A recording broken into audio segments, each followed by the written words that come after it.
Hello students, welcome to IAS by Heart. Welcome to the comprehensive editorial series. இப்போ budgeting hot topic போயிட்டு இருக்கிறதுனால our editorial and open-end pages is dominated by the economy related news. What are the positives, what are the minus, what could have been done அந்த மாதிரி போயிட்டு இருக்கு.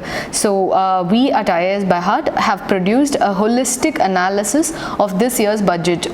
Various sector what are the new propositions given by our finance minister அந்த மாதிரி we have prepared a detailed analysis. We will be uploading that video in our portal very soon. Kindly tune in and subscribe to our channel to get notification of this video. So without any further delay, let's get into today's video. Our first article is Fiscal Orthodoxy. So நேத்து editorials எப்படி இருந்ததுன்னா it was more like the government should have gone for a more expansionary policy because இப்போ liquidity crunch ரொம்ப அதிகமாக இருக்கு. People don't have money, இல்லைனா அவங்களோட disposable income ரொம்ப கம்மியாக இருக்கு. This budget is not up to the mark regarding, we cannot call this as an expansionary budget. This is a very normal budget for a very critical times அந்த மாதிரி சொல்லியிருந்தாங்க. So இன்னைக்கு article எப்படி இருக்குன்னா our target of fiscal deficit which the finance minister has said to be about 9.5% this year. This is too much, we should not go for that much deficit அந்த மாதிரி இன்னொரு point of view சொல்ற மாதிரி இருக்கு. So by reading these articles and form your own opinions because you should always have a very balanced view. Skewed approach இருந்தா it will be very easily found out in the personality interview. So as I said before, these articles it tells why this fiscal deficit target is too much. நம்ம வந்து we cannot play with that. Once the inflation goes out of hand, இல்லைனா அது ரொம்ப இப்போ creeping inflation இருந்து runaway inflation வரைக்கும் போயிடுச்சுன்னா Zimbabwe பார்த்துருக்கோம், சவுத் ஆஃப்ரிக்கா பார்த்துருக்கோம். These countries they suffered a lot in hands of inflation. அப்படி இருக்கும்போது the government should take a very cautionary approach அப்படின்னு சொல்றது தான் இந்த article. I'll tell you, since we have given you a very we are planning to give you a very detailed approach of the budget, I'll be telling you what are the negative points from the viewpoints of these authors because அப்படி நான் சொல்லும்போது you'll be able to understand what are the positives, இது counter points என்னென்ன இருக்கலாம் அப்படின்னு. So let's look at the few important points for today. Increase duties on some imports in order to protect and foster domestic industry. For example, cotton imports, it has become very costlier. Why? Because we are planning to promote our own domestic cotton farming.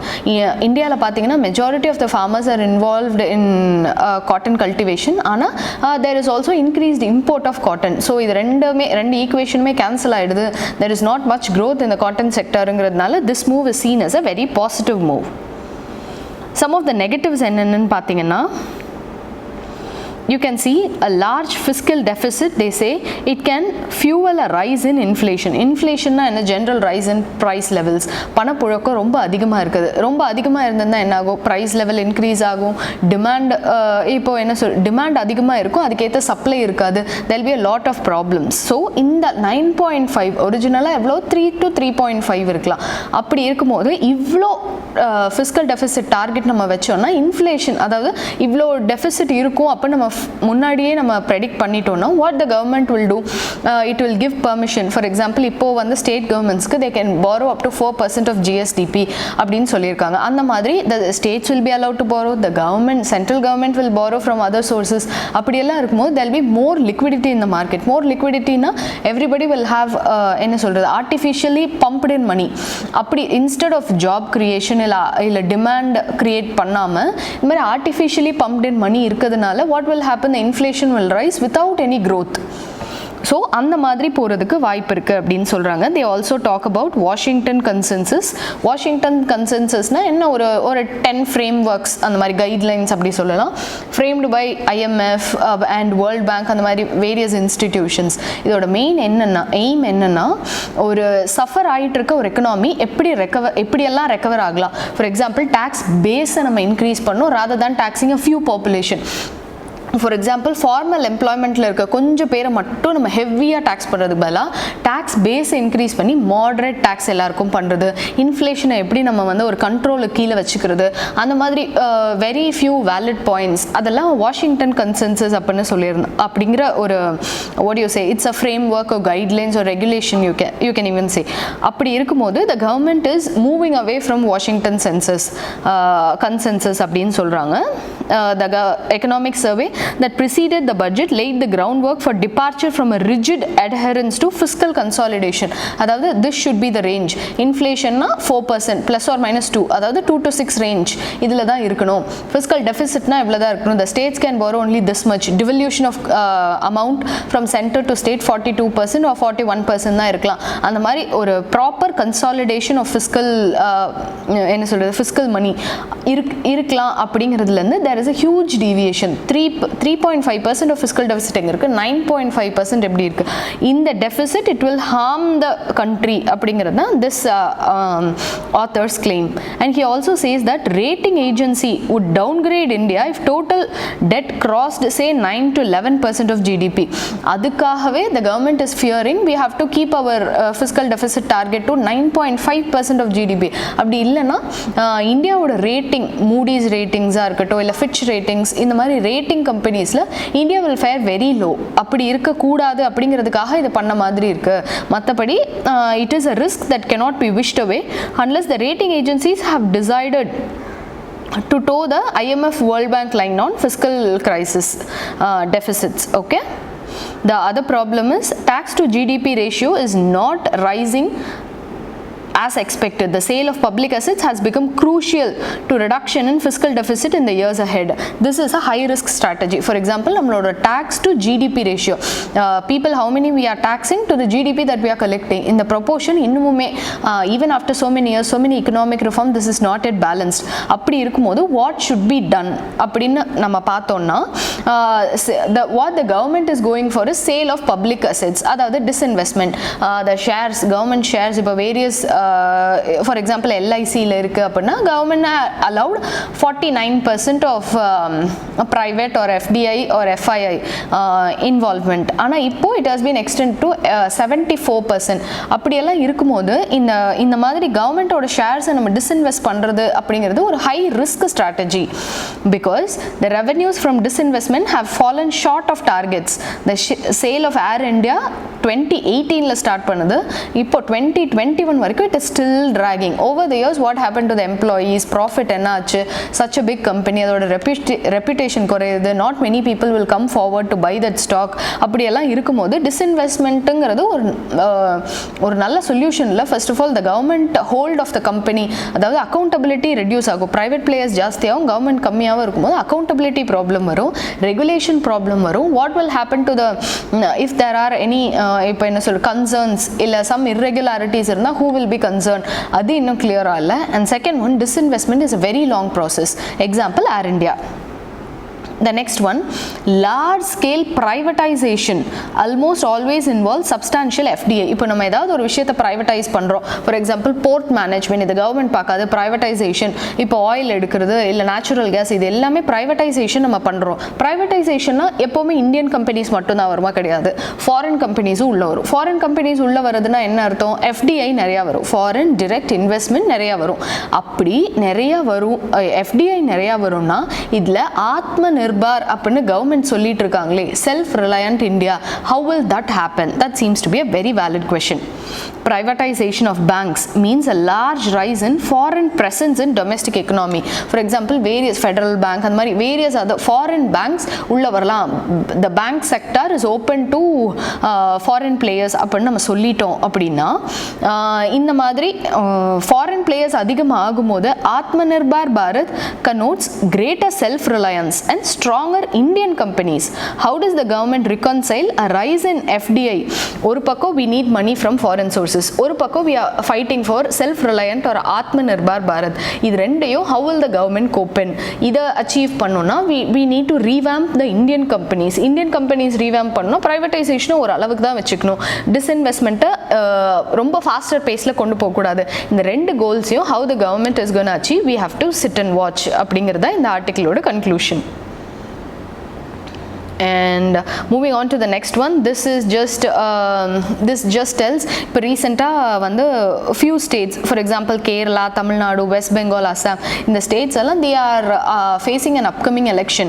So இதில் announce பண்ண few schemes, for example NH66 corridor in Kerala, Kochi மெட்ரோவாக இருக்கட்டும் for Kerala, அப்புறம் அசாமில் highways works project of more than 34,000 crore for national highways-ஆக இருக்கட்டும், west பெங்காலில் economic corridor அப்புறம் national highway ப்ராஜெக்ட்ஸாக இருக்கட்டும், தமிழ்நாடுல சீபீட் பார்க்குன்னு ஒன்று வரப்போகுது, and then Chennai metro rail face 2 project, இது எல்லாமே. ஸோ அண்ட் இது மட்டும் இல்லாமல் சோஷியல் செக்டர் இன்டர்வென்ஷன்ஸும் இருக்குது. For example plantation workers, T tribes or ex-T tribes, இவங்களுக்கெல்லாம் who compose about 20% of Assam's total population, இவங்களுக்காகவே இதை டார்கெட் பண்ண மாதிரி இருக்கு. Budget should be for the welfare of the people, not welfare of a political party அப்படிங்கிறது இவங்களோட claim. So நம்ம என்ன பண்ணோம்னா we should make sure that we separate politics from running a country. அதாவது executive and legislative should be separate.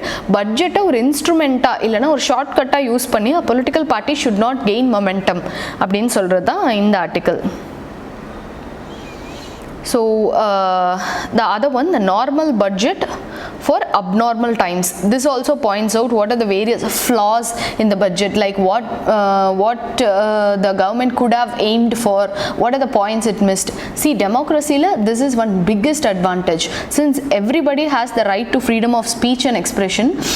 இப்போ ஒரு government run ஆயிட்டு இருக்கு அப்படின்னா அதோட பாசிட்டிவ்ஸ் என்ன, அதோட நெகட்டிவ்ஸ் என்ன, அது எப்படி இருந்திருக்கலாம் அப்படின்னு there will be constantly criticism, so that if the government takes it, it will be for a constructive growth. அப்படி இல்லை, if they are trying to suppress the dissenters or இல்லைனா people who are giving feedbacks, அப்படி இருக்கும்போது the democracy will be on decline. So let's get into the article. This is a very normal budget for abnormal times. இது எதுக்கு சொல்றாங்கன்னா, because before the budget was launched, our finance minister, she claimed that this will be the most என்ன சொல்றது, this will be a very unexpected budget that never seen like before. அந்த மாதிரி this budget will be அப்படின்னு there was a claim. So defying that claim, the author has written this article. He says there are according to him there are various points. The first one being big bet for growth and employment generation. Capital expenditure was increased by 26%. அதாவது the government one of the six pillars னு சொல்லியிருக்காங்க, education, health, infrastructure, tax, etc. அதில் infrastructure அதாவது capital expenditure, எந்த எக்ஸ்பெண்டிச்சர்லாம் the government will create some asset, அப்படி இல்லைன்னா it will create some kind of liability for others, அதுதான் capital expenditure. For example, government ஒரு building கட்டுதுன்னா அது ஒரு எக்ஸ்பெண்டிச்சர் தான், ஆனால் அது வந்து கடைசியில் அது கவர்மெண்ட் சொத்துன்னு ஆகும். So that is called as capital expenditure. அந்த மாதிரி கேபிட்டல் எக்ஸ்பெண்டிச்சருக்கு என்னதான் எக்ஸ்பென்ஸ் வந்து 26% இன்க்ரீஸ் ஆயிருந்தாலும் it still accounts for only 15% of the total expenditure. அதாவது இன்ஃப்ராஸ்ட்ரக்சர் எவ்வளோக்கு எவ்வளோ நம்ம முக்கியம்னு நம்ம ஸ்ட்ரெஸ் பண்ணுறோமோ, இன்ஃப்ராஸ்ட்ரக்சர் ஹேஸ் மல்டிப்ளையர் எஃபெக்ட், அது இது நம்ம நிறைய சொல்கிறாலும் இன்ஃப்ராஸ்ட்ரக்சருக்கு நம்ம ஸ்பெண்ட் பண்ணுற அமௌண்ட் இன்னும் 15% தாண்டல. That is one problem. இந்த மாதிரி இன்ஃப்ராஸ்ட்ரக்சர் இல்லைனா இதிலெல்லாம் என்ன ப்ராப்ளம் வரும் அப்படின்னா, there is a risk of delay in completion. நமக்கே தெரியும், நம்ம இப்போ வந்து இந்த கவர்மெண்ட் வந்து ஒரு பிரிட்ஜ் கன்ஸ்ட்ரக்ட் பண்ண ஆரம்பிச்சாங்கன்னா that will get over by the next 2 governments. அந்த அளவுக்கு டிலே ஆகும்போது இவ்வளோ delay in completion there is a very problem which lead to cost overruns. அதாவது இனிஷியலாக எஸ்டிமேட் பண்ணதை விட ஒரு 20% 25% அதிகமாக ஆகும். Because over the years inflation நம்ம கணக்கில் எடுத்துக்கணும். அதுக்கப்புறம் why the delay happened, இல்லை இப்போ என்ன சொல்கிறது, there is some change in the political party, there will be change of plans, அப்படியெல்லாம் இருக்கும்போது cost overruns is one big problem. As the life cycle of this project is long, an inventory of funding needs to be ready in the pipeline.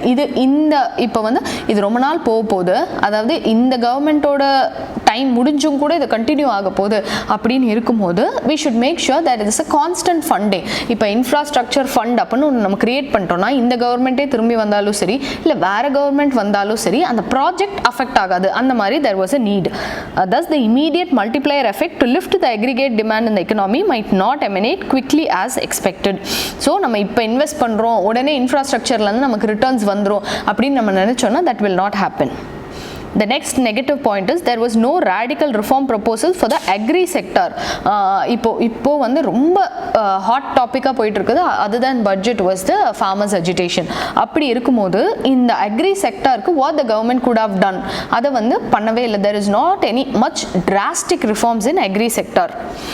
With no announcement with regarding to bringing the urea under nutrient based subsidy scheme இல்லனா பிரதான் மந்திரி கிசான் சம்மான் நிதி PM கிசான்ல என்ன பண்ணுவாங்கன்னா marginal small and marginal farmers and agricultural laborers-க்கு they'll be provided 6000 rupees per year.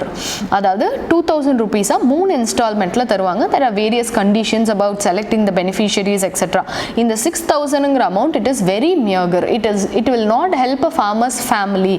அதனால இப்போ ஒருவேளை இந்த பட்ஜெட்ல இந்த 6000 இன்னும் கொஞ்சம் இன்க்ரீஸ் பண்ணியிருந்தாங்கன்னா, ஃபார் எக்ஸாம்பிள் நம்ம நிறைய ஸ்கீம்ஸ் பார்த்துருக்கோம், ஆந்திரா தெலுங்கானா ரைத்து பந்து ஸ்கீம் எக்ஸெட்ரா, இந்த மாதிரி நிறைய ஸ்கீம்ஸில் தே ப்ரொவைட் அட்லீஸ்ட் 10,000 rupees. அப்படி இருக்கும்போது இந்த 6000 rupees இன்னும் கொஞ்சம் இந்த பட்ஜெட்டில் இன்க்ரீஸ் பண்ணியிருக்கலாம். The next one is textile sector is the focal point to push employment and industrialization. ஏன்னா டெக்ஸ்டைல் செக்டாருங்கிறது ஹேண்ட்லூமாக இருக்கட்டும், பவர் லூமாக இருக்கட்டும், அது ரொம்ப labour intensive sector. So textile செக்டாருக்குன்னு ஸ்பெசிஃபிக் ஃபோக்கஸ் நம்மக்கிட்ட எதுவும் இல்லை. and manufacturing sector is the only catalyst. அதாவது நம்ம அச்சீவ் பண்ண நினைக்கணும், நம்ம ரெக்கவர் ஆகணும், இந்த பேண்டமிக் ஹிட் எக்கனாமிலேருந்து ரெக்கவர் ஆகணும் நம்ம நினச்சாலும் சரி, இல்லை நம்ம ஜிடிபி வந்து 2 digit growth ஃபேஸ் பண்ணணும்னு நினச்சாலும் சரி, நம்மளோட ஒரே கீ, நம்ம கையில் இருக்க ஒரே கீ மேனுஃபேக்சரிங் செக்டார் தான். ஸோ அந்த மேனுஃபேக்சரிங் செக்டாரில் இருக்க textile sector which is very labour intensive, அதுக்கு நம்ம ஸ்பெஷல் ஸ்கீம்ஸ் எதுவுமே கொடுக்கல. The creation of a development finance institution addresses one of the three issues that infrastructure provisioning faces in the economy. While the financing part can be addressed to some extent, the execution risk, regulatory issues are still left wide open.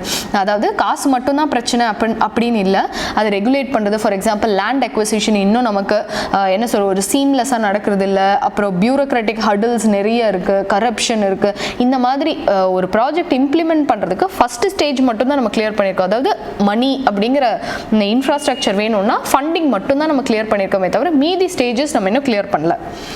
Cleaning up the financial sector as the amount set aside for the recapitalization of public sector bank looks short for the requirement. The emphasis on startups and one-person companies. The stress on financial system in the coming years is likely to increase as these firms are more prone to the cycles in the economy. இதெல்லாம் stress பண்ணுறாங்க, ஆனால் இன்னமுமே இதுக்கெல்லாம் என்ன நடக்க போகுது, how are we going to support அப்படின்றத இன்னும் சொல்லலை. இவங்களுக்கெல்லாம் டேக்ஸ் ஹாலிடே இருக்குது, அதாவது ஸ்டார்ட் அப்ஸ்னால் இன்னும் ஒரு 2022 வரைக்கும் டேக்ஸ் பே பண்ண வேண்டாம், அவ்வளோதான் இருக்குது. ஆனால் we understood இப்போ என்ன சொல்கிறது, a good government should not waste a crisis. ஒரு கிரைசிஸ் வருது அப்படின்னா அதிலிருந்தே இந்த மாதிரி ஃபியூச்சரில் இன்னும் இதை விட டபுள் மடங்கு கிரைசிஸ் வந்தால் how can we handle அப்படின்னு கவர்மெண்ட் ஷுட் திங்க். அப்படி இருக்கும்போது இந்த ஃபார்மர்ஸ் கிரைசிஸை யூஸ் பண்ணி அக்ரிகல்ச்சரில் என்ன ரிஃபார்ம்ஸ் வரலான்னு கொண்டு வந்திருக்கலாம், அதை நம்ம கொண்டு வரல.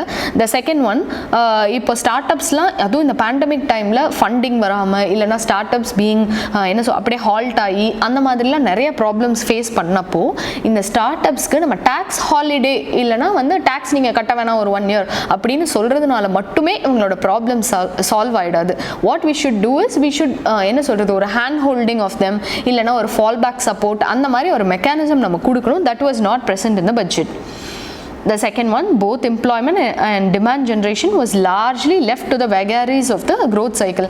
எப்படியெல்லாம் growth போதோ அதுக்கேற்ற மாதிரி employment மாறிக்க போகுது, that is what is economy அப்படின்னு விட்டுட்ட மாதிரி இருக்கு. We have extended the social security benefits to gig economy workers. அதாவது இந்த ஸ்விக்கி, சொமேட்டோ, டன்ஸோ இந்த மாதிரி ஷார்ட் டேர்மாக ஒரு ஃபார்மல் எம்ப்ளாய்மெண்ட்டில் ஒர்க் பண்ணுறவங்க அவங்களுக்காக நம்ம சோஷியல் செக்யூரிட்டி இன்க்ரீஸ் பண்ணது வரைக்கும் okay, that is a welcome move. The lack of concerted plan to tackle urban unemployment might prove costly. Because இப்போ முக்கியமான மைக்ரண்ட் கிரைசிஸே ஏன் வந்ததுன்னா சிட்டியில் வந்து வேலை பார்க்குற ரூரல் பீப்புளுக்கு இங்கே வேலை இல்லைன்னதும் அப்போ நம்ம ஊருக்கு போகிறது தான் ஒரே வழின்னு அவங்க நினச்சதுனால தான் இந்த மைக்ரண்ட் பீப்புள் போகிற வழியில் நிறையா பேர் இறந்துடுறது இதெல்லாம் நடந்ததே அதனால தான். அப்படி இருக்கும்போது நரேகா எப்படி ஒரு ரூரல் எம்ப்ளாய்மெண்ட் கேரண்டி ஸ்கீமோ அதுக்கு ரீப்ளேஸ்மெண்ட்டாக ஒரு அர்பன் எம்ப்ளாய்மெண்ட் கேரண்டி ஸ்கீம் இல்லாதது தான் ப்ராப்ளம் அப்படின்னு சொல்கிறாங்க. So final view according to this author is budget sets out some grand plans but it does not provide the precise mechanism to achieve. பிளான்லாம் நல்லா தான் இருக்கு, ஆனால் அது எப்படி பண்ண போறோம்னா தெரியல அப்படின்னு சொல்றாங்க. So first it shows how important it is not to have one nation one elections, as all the states are going to election in a various way. In the simultaneous election and the topic patti we'll be doing a separate video. Why is it good, why is it bad? Belgium and the madri countries la how is it happening, how is it possible? State election nation election எப்படி coincide ஆகுது, how it is not disturbing one another, is this idea good or bad, அந்த மாதிரி we'll be doing a separate video. So that's all about this article. So இந்த ரெண்டு article படிச்சிங்கன்னா what are the negative points, இப்போ critically comment இல்லைனா வேற ஏதாவது, for example உங்கள் personality interviewலேயே have you read about the 2021 budget, what are the proposals that if you were a finance minister நீங்கள் என்னென்ன கொடுத்துருப்பீங்க அப்படிலாம் கேட்கும்போது you can give these points. Okay, and this one is about a partial democracy. There is a military coup that happened in Myanmar recently. The Aung San Suu Kyi government was overthrown by the military general and now the country is under the military hand. Okay, so idilella enna problem nadandhudu, why the situation deteriorated so much அப்படினு சொல்றதுக்கு these are the two articles. The one is the setback in Myanmar, what happened in Myanmar and how it could have been avoided, அந்த மாதிரி one is this, and the next one is partial democracy. Why are they calling this partial democracy? Because Aung San Suu Kyi government she had a partnership with military. This was really first time in history அந்த மாதிரி. So she had actually between March 2016 and 2021 the national NLD party led by Aung San Suu Kyi shared power with the military. This was a bold experiment to govern an intensely complex nation in Southeast Asia. Myanmar thus became a car driven by two drivers. So in the synonym in the அடாஜ நீங்களும் கூட use பண்ணலாம். அதாவது ஒரு country ஒன்று வந்து it should be governed by one party only, அதாவது executive should lead the country like various other countries like India etcetera அந்த மாதிரி. இல்லைன்னா it should be done by the military. இல்லைனா இந்த மாதிரி பார்ஷியலாக கவர்ன் பண்ணுற கண்ட்ரிஸ், ஃபார் எக்ஸாம்பிள் பாகிஸ்தானாக இருக்கட்டும் இல்லை மியான்மராக இருக்கட்டும், it is bound to flop one day or another. That is what it is the lesson learned from this. So என்னென்ன ப்ராப்ளம் இதில் அப்படின்னா ideological, the first problem ideologically the two segments of the political elite have been at war with each other. The army has a sense of entitlement to the power on the grounds that it secured independence. அதாவது இந்த கண்ட்ரிக்காக உழைக்கிறது நாங்கள் தான், சாகிறதும் நாங்கள் தான், பார்டரில் fight பண்ணுறது நாங்கள் தான். அப்படி இருக்கும்போது we have the power to rule the country. This is the mindset of the army.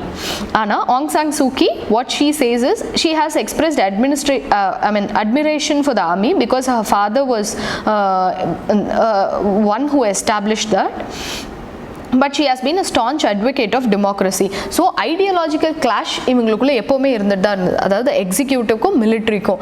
So car driven by two drivers ன்னு சொல்றாங்க. The second one, the two sides have had modest to serious differences over ethnic reconciliation, constitutional reform, Rohingya crisis, China policy. இதில் எல்லாத்துலேயுமே பார்த்தீங்கன்னா the two sides had very different point of view. In political term, the fight is for power. சிம்பிளாக ஒரு லைனில் சொல்லணும்னா it is greed for power. Executive, military ரெண்டுமே போயிட்டு இருக்கு. In the military head, who is the senior general Min Aung Hlaing. I'm sorry if I'm pronouncing his name wrong. The senior general, the military leader, அவரோட last term இதுதான். So this could be seen as his idea or his aim to overthrow the government and gain power, thereby extending his term. என்ன சொல்றது, ஒரு எண்டே இல்லாமல் இவரோட term extend பண்ணுறதுக்கான ஒரு ஸ்டெப்பாக கூட இதை பார்க்கலாம். So this can be said as a fight for power. The third reason is the presidential ambition. Maybe he thought to become the president of the city one day. So என்னவா இது நம்ம பார்த்தாலுமே this is a problem to a democracy. எந்த ஒரு கண்ட்ரினாலுமே people has to, அதாவது a representative has to come from the people. He should rule the country for the people and also the government should be of the people. அப்படி இருக்கும்போது this is a problem to democracy. Being the biggest democracy of the nation, India is concerned about this அப்படின்னு சொல்கிறாங்க. இப்போது இந்தியாவோட stance என்னவா இருக்கும், இல்லைனா how will it get affected அப்படின்னு இந்த மியான்மர் crisis வச்சு we can have a question, we can expect such a question. Many worry how India, the world's largest democracy, should cope with the forcible overthrow of democracy in the neighboring country. நம்ம ரொம்ப neighboring countryலே இந்த மாதிரி overthrow of democracy இருக்கு. India is a staunch supporter of democracy. அப்படி இருக்கும்போது what we should do? Should we take a very open stand like what is going on in Myanmar is wrong? அந்த மாதிரி சொல்லலாமா, இல்லை what the government should do அப்படின்னு we should think and act. Whenever democracy suffers, India feels concerned, even anguished. But the government is committed to the policy of non-interference in another state's internal affairs. அதனால தான் when somebody says இப்போ JNK issue is very wrong அப்படின்னு USல யாராவது comment கொடுத்தாலோ we get really anguished or offended. Why? Because that is someone's internal affairs. It is also guided by the national interest. So what India would do is we should astutely balance its principles, values, interests and geopolitical realities. So that's all about this article, and this article I would highly advise you to have a look at this article. They have compared two different countries with two different scenarios, but the background of the scenarios is very similar. For example, US is the world's oldest democracy, India was the world's biggest democracy. இந்த மாதிரி ரெண்டு democratic countries-லயும் when people felt that their rights or their voice is not being heard, what happened? Capitol siege எப்படி நடந்தது, red fort siege என்ன நடந்தது, இந்த ரெண்டு சிச்சுவேஷன்லையும் what we should learn, democracy is how important, and when people feel that their rights are being violated, what would happen, அந்த மாதிரி ஒரு general comparison. By reading this article you will என்ன சொல்லுவாங்க, analytical mind will get widened and your vocabulary will be good. So that's all about this article. And finally this says that இப்போ ரீசெண்டாக cobra commandant, அதாவது commando battalion for resolute action, he was killed because of an IED, அதாவது improvised electronic device blast. He was working under a left-wing extremism area. நமக்கு left-wing extremism or Naxalist areasனா இந்த red காரிடார்னு சொல்லுவோம், from West Bengal it starts up to Andhra, it is there.